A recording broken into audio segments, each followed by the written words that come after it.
તો ચાલો આજે આપણે એક નવી વાર્તા કરીએ. હું વાર્તા શરૂ કરીશ અને પછી વચ્ચેથી છોડી દઈશ. જ્યાંથી હું છોડી દઈશ ત્યાંથી તમારે તે આગળ ચલાવવાની. એક હતો હાથી, મસ્ત અને જબરજસ્ત ગાઢ જંગલમાં રહેતો હતો. ઉનાળાનો બપોર હતો. હાથી તાપથી સિયાવિયા થઈ ગયો. આંખો બંધ કરી તેને છાયાની ઠંડક મારી. ઘડી બે ઘડી પછી ટાઢક વળી આંખો ભરીને એને જોયું તો આંબા પર લૂંબે ને જુબે કેરીઓ લચી રહી છે. હાથી હળવેકથી સૂંઢ ઉચકી ડાળીએથી કેરીઓ તોડતો જાય અને મોંમાં મૂકતો જાય. કેરી પણ કેવી રસદાર અને કસદાર, ખટમધુરી અને મોંમાંથી પાણી છૂટે તેવી. હાથીની તરસ છીપી એને કોઠે ટાઢક વળી. હાથી ખુશખુશાલ થઈ ગયો. માથું હલાવતો, કાયા ડોલાવતો, સૂંઢ ઉછાળતો ગેલમાં આવી ગયો. સટાટ કરતી તેને સૂંઢ ઉચકી એને એક ડાળીને પકડવા લીધી. ગડાડા કરતી ડાળી તૂટી પડી. ડાળી પર કાગડીનો માળો હતો. માળામાં 3 ઈંડા હતા. ભોંય પર પટકાઈને ઈંડાના છોદા નીકળી ગયા. ત્યાં તો ઘાટના ઊંડાણમાંથી એક કપતો અવાજ આવ્યો. હાથી ભૈયા, તે આ શું કરી નાખ્યું?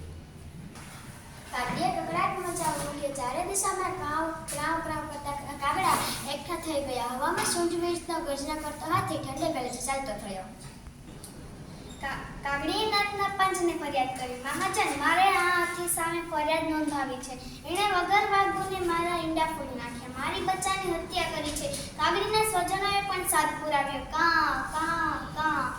નાકનો મુખી કાગડી પંખીઓના રાજા ગરુડના દરબારમાં ગયો. દરવાજે કીડી ચોકી છે, રેલીએ કુકડાની પરદોંગાજ છે, મેળીએ બુલબુલની શ્રાઈ વાગે છે, ચોકમાં નાની ધજા ફરફરે છે. રાજા ગરુડ સભા ભરીને બેઠા છે. પાસે હંસનું પ્રધાનમંડળ બિરાજ્યું છે. પ્રધાનમંડળે કાગડીની ફરિયાદ સાંભળી ચુકાદો જાહેર થયો. ગુનેગાર હાથીને દેશવટો આપવામાં આવે. બાદ સેનાપતિ આ સજાને તરત જ અમલ કરે. સેનાપતિ બાજ સૈનિકોને ટુકડી સર્જન કરી. હાથીની શોધ આરંભાઈ. હવાઈ તપાસ શરૂ થઈ. સરોવરના માથે આવીને હવાઈ ટુકડી થંભી. સરોવરમાં પાણી હિલોળા લઈ રહ્યા છે. ચોપાસ વનરાઈ વિસ્તરી છે. ઝાડના ઝાડના પંખીઓ કલકાલ કરે છે. મોર ગણકે છે, કોયલ ટહુકે છે, કબૂતર કૂકવે છે, હોળ ઘૂંઘું કરે છે અને કમળવનનો મીઠો પવન હૈયામાં જ ભરે છે. સરોવરની છાતી પર પાણીનો ઊભો છે. સૂંઢમાં પાણી ભરી ફુવારા ઉડાડીએ સ્નાન કરે છે. ઘડીકવારમાં કમળવનમાં ઘમસાણ મચાવે છે. સૂંઢ ઊંચી કરી ઘેરે નાંગે છે. આનંદનો ચિત્કાર કરે છે. કાગડી બોલી ઉઠે છે, મારા ઈંડાનો નાશ કરનાર રાજદુષ્ટ હાથી બીજા સાક્ષી પર સૂર પુરાવે છે. કા કા કા.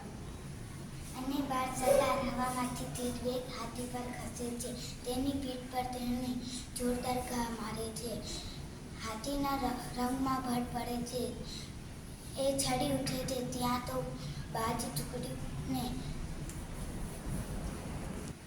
બાજ ચારે બાજુ હલ્લો કરે છે. ધમ પછાડા કરતા પાણીમાંથી બહાર નીકળીને ઊંચી સૂંઢ ઊભી ટૂચડીને નાસવા માંડે છે.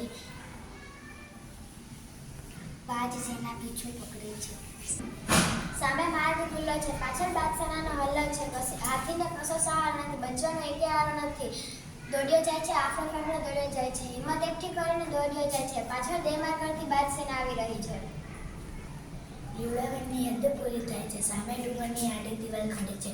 ડુંગરની પહેલી બાજુ વેરા છે. ડુંગરની સાંકડી ગાડીમાંથી નાથી બહાર નીકળી જાય છે અને આમ હાથીની હદ પાર થાય છે. હાથી ભૈયા, તને આ શું સૂજી? રોજ સવાર સાંજ પેલા આંબાના કેરી ઘાટમાંથી આ દર્દ ભરી અવાજ આવતો હતો. એ અવાજ ધોરી કબૂતરીનો હતો. હાથીની એ ધર્મની બહેન હતી. ભૈયા એ કરેલા પાપથી એ ગમગીન હતી. ભાઈ એની હદપારથી એ બેચેન બન્યા હતા. એ હરગડી મૂંગું મૂંગું કલ્પાત કરતી હતી. દિવસો પર દિવસો વીતતા હતા. શું કરવું એને ન સૂચતું. એને એકાએક વિચાર આવ્યો. સવારનું પહેલું કિરણ ફૂટતા જ ઉઠી નીકળ્યો. વનવડાએ ડુંગરની દિવાલ ઓળખી પોતાના હાથી પૈયાની શોધમાં નીકળી પડ્યો. આકાશમાં ભાગ્યે જ કોઈ ભૂલ્યું ભટક્યું પક્ષી નજરે પડે છે. ધરતી પર ભાગ્યે જ કોઈ પ્રાણી આંખે ચડે છે. નાના નાના ઝાડવાથી ધરતીના છેડા સુધીનો આખો પટ છવાયો છે. એકાદ આછું પાતળું ઝરણું વહી રહ્યું છે. આખા વેરાન પટમાં એકલી જ લીલી ધારતી પટ્ટી છે. એ પટ્ટીના ઝાડવાના આછા દોરા છાંયડામાં હાથી શરીર સંકોચીને પડ્યો છે. પોતે કરેલ પાપનો એને પછતાવો થાય છે. એને કોઈકની પાંખોના પકડાટનો ભાસ થાય છે. ઘેરમાંથી એને કોઈકની પાંખોના ફફડાટનો ભાસ થાય છે. એ ઘેનમાંથી જાગે એ પહેલાં એક મીઠો અને ધીમો અવાજ એના કાને અથડાય છે. હાથી ભૈયા.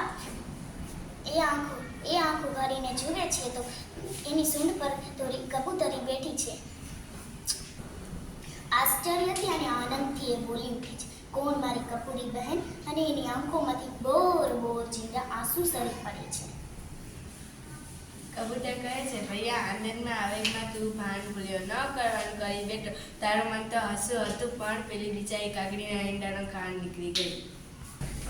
હાથી કહે, બહેન જોરના તોડમાં હું વિવેક ભૂલ્યો, હસવામાંથી ખસવું થઈ ગયું. આજે એનો મને ખૂબ પસ્તાવો થાય છે. હે બહેન, કાગડી મને માફી આપશે? કબૂતરી કહે, તારા પાપનો તને પછતાવો થયો છે. એ પછતાવામાં તારું અભિમાન ઓગળી ગયું. તું કાગડીને માફી માંગવા તૈયાર થયો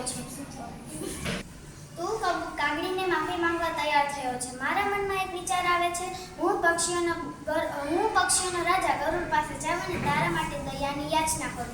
સાચા દિલથી પછતાવો મને માફી મળે જ છે. અને કબૂતરી ઉડીને સીધી રાજા ગરુડ પાસે પહોંચી ગઈ. ગરુડે કબૂતરીની વાત સાંભળી હાથીની હદપાર સજા માફ કરી.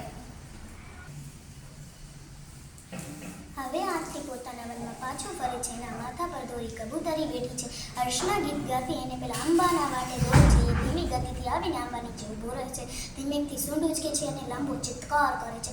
એ ચિત્કારથી આંબાની કુંજો ગુંજી ઉઠે છે. ઝાડના ઝૂડમાં ગજનાના પડદા પડે છે અને મીઠા અવાજે ગાતી કોયલ આવીને હાથીના માથા પર બેસે છે.